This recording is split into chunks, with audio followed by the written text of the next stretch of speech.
নমস্কাৰ ছাত্ৰ ছাত্ৰীসকল, বিকাশ এডুকেশ্যন চেনেল সকলোকে আকৌ পুনৰ স্বাগতম জনাইছোঁ। আজি এইটো ভিডিঅ'তে আলোচনা কৰিম শংকৰদেৱ শিশু বিদ্যা নিকেতন অসমীয়াৰ পাঠ নং 10 প্ৰাৰ্থ সাৰথী শ্ৰীকৃষ্ণ। ইয়াৰ আজি প্ৰশ্ন উত্তৰখিনি আলোচনা কৰিম। তেনেহ'লে ভিডিঅ'টো স্কিপ নকৰাকৈ শেষলৈকে চাই থাকক। প্ৰথমতে 2 নম্বৰ প্ৰশ্নখিনি কৈছে যে চমু প্ৰশ্ন উত্তৰ। ইয়াৰে প্ৰথম ক নম্বৰ আমাৰ প্ৰশ্নটো দি আছে যে শ্ৰীকৃষ্ণৰ দুৰ্যোধনৰ দ্ৰুতক কি কামৰ কাৰণে পাছিলে? ইয়াৰ উত্তৰটো লিখিব লাগিব যে শ্ৰীকৃষ্ণৰ দুৰ্যোধনৰ দ্ৰুতক অলতাই দুধ বৰণ কৰি কৌৰৱৰ ৰাজ্যলৈ সমাচাৰ পঠিয়ালে। এনেকৈ লিখিলে হৈ যাব। তাৰপিছত প্ৰশ্নটো কৈছে যে খ নম্বৰটো কৈছে যে দুৰ্যোধন কৃষ্ণৰ ওচৰত কি উদ্দেশ্য আহিছিল?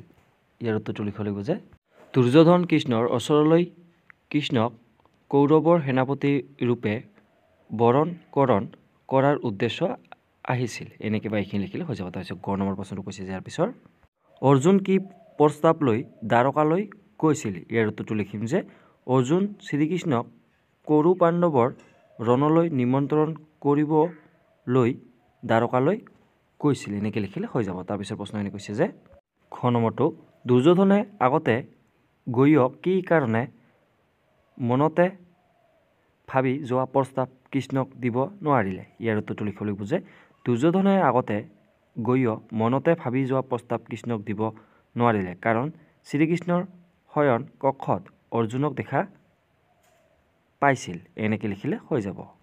তাৰপিছত 3 নম্বৰখিনি কৈছে যে তলত দিয়া শব্দলৈ চোৱা। আমাক তলত দিয়া আছে কেইটামান শব্দ, এইকেইটা আমাক চাব দিছে। ইয়াত দিছে যে অগ্ৰজ পৰম্পতীয়া সংস্কৃত শব্দ, ইয়াকে অসমীয়া ভাষাত প্ৰথম শব্দ বোলে।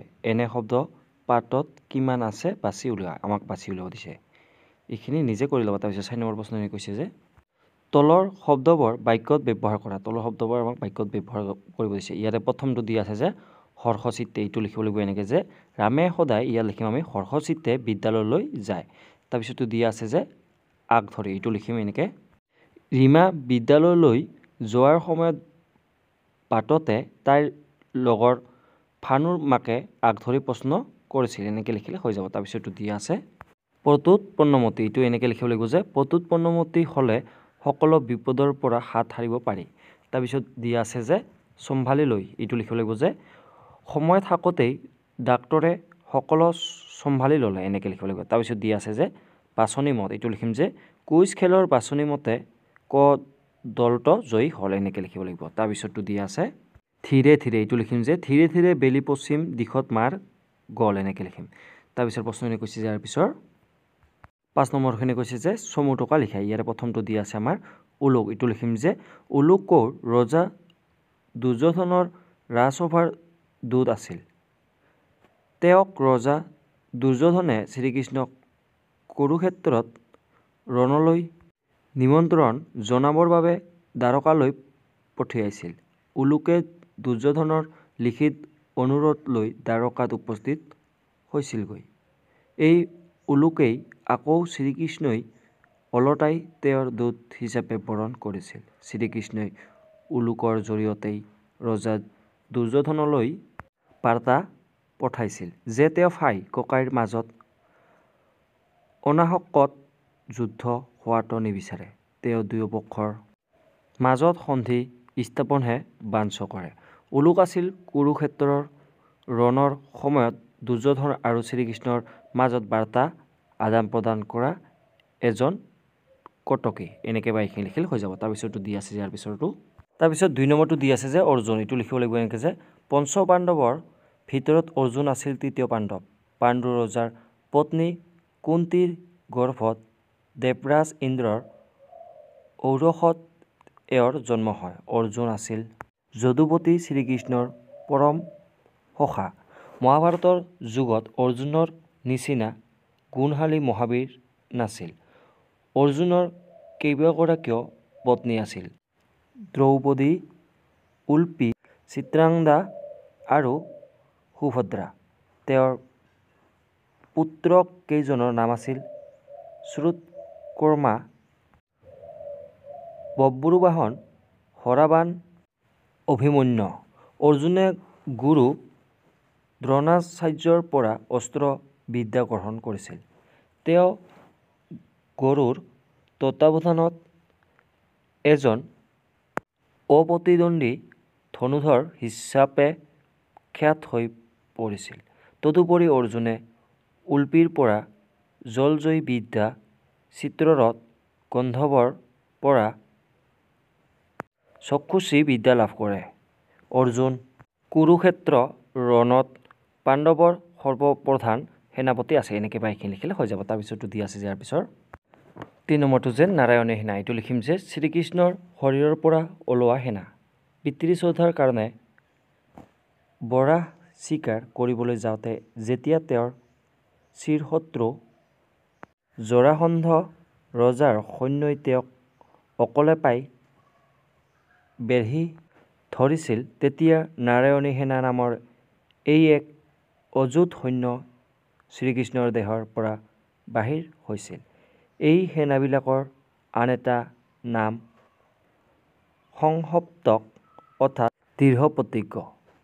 কুৰুক্ষেত্ৰত কৌৰৱ পাণ্ডৱৰ মাজত লগা যুদ্ধৰ প্ৰাৰম্ভত শ্ৰীকৃষ্ণক কাৰ ফলীয়া কৰিব পৰা হয় তাৰ কাৰণে কৌৰৱ পাণ্ডৱ উভয় পক্ষৰে অঁৰিয়া অঁৰি লাগিছিল।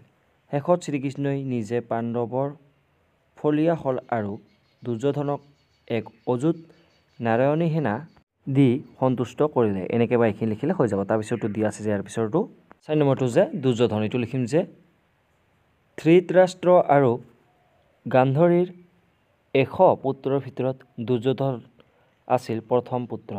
পিছলৈ এওঁ হস্তিনাপুৰৰ ৰজা হৈছিল। দুৰ্যোধনে নিজৰ ৯৯ ভায়েক আৰু খুড়াক পাণ্ডুৰ ৫ জন পুত্ৰ পঞ্চপাণ্ডৱৰ সৈতে একেলগে ডাঙৰ দীঘল হৈছিল। প্ৰথমে কৃপাচাৰ্য আৰু পিছলৈ দ্ৰোণাচাৰ্যৰ পৰা ধনু বিদ্যা শিকে। দুৰ্যোধনৰ মোমায়েক আছিল শকুনি। দুৰ্যোধনৰ হিংসাপৰায়ণতা আৰু শকুনিৰ কু অভিসন্ধিৰ ফলতেই মহাভাৰতৰ যুদ্ধ সংঘটিত হৈছিল। দুৰ্যোধনৰ পত্নীৰ নাম আছিল ভানুমতী। লক্ষণ আৰু লক্ষণা নামেৰে এওঁৰ ২টা পুত্ৰ কন্যা আছিল। দ্বিতীয় পাণ্ডৱৰ ভীমৰ হাতত দুৰ্যোধনৰ মৃত্যু হৈছিল। এনেকৈ বা এইখিনি লিখিলে হৈ যাব। তাৰপিছতো দি আছে যে ইয়াৰ পিছৰটো আমাৰ শ্ৰীকৃষ্ণ। এইটো লিখিব লাগিব যে কৃষ্ণ হৈছে বিষ্ণুৰ পঞ্চম অৱতাৰ।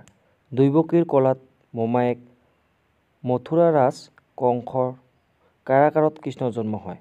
কৃষ্ণৰ পিতৃ বসুদেৱ নন্দ যশোদাৰ ঘৰত লালিত পালিত হয়। কৃষ্ণৰ বাল্যকাল শ্ৰীকৃষ্ণৰ ৰাজনীতি, যুদ্ধনীতি, সমাজনীতি আদিৰ অগাধ জ্ঞানৰ অধিকাৰী আছিল। তেওঁ বল, বুদ্ধি, কৌশল আদিতো শক্তিশালী আছিল। শ্ৰীকৃষ্ণৰ ৮ গৰাকী পত্নী আছিল। প্ৰথম গৰাকীৰ নাম হ'ল ৰুক্মিণী। তেওঁৰ ৮০টি পুত্ৰ সন্তান আৰু চাৰুমতী নাম এগৰাকী কন্যা সন্তান আছিল। শ্ৰীকৃষ্ণৰ লীলাময় জীৱনক প্ৰধানকৈ ৩টা ভাগত ভাগ কৰিব পাৰি। ১ নম্বৰত লিখিম যে ব্ৰজলীলা, তাৰপিছত ২ নম্বৰত লিখিম যে মথুৰা লীলা আৰু ৩ নম্বৰত লিখিম যে দ্বাৰকা লীলা। এই ৩টা লিখি দিলে বা এইখিনি লিখিলে হৈ যাব। আজিলৈ ইমানে, আৰু ইয়াৰ পিছৰ ভিডিঅ'খিনি পোৱাৰ বাবে এই চেনেলটো সকলোৱে ছাবস্ক্ৰাইব কৰি ল'ব। আজিলৈ ইমানে, ধন্যবাদ।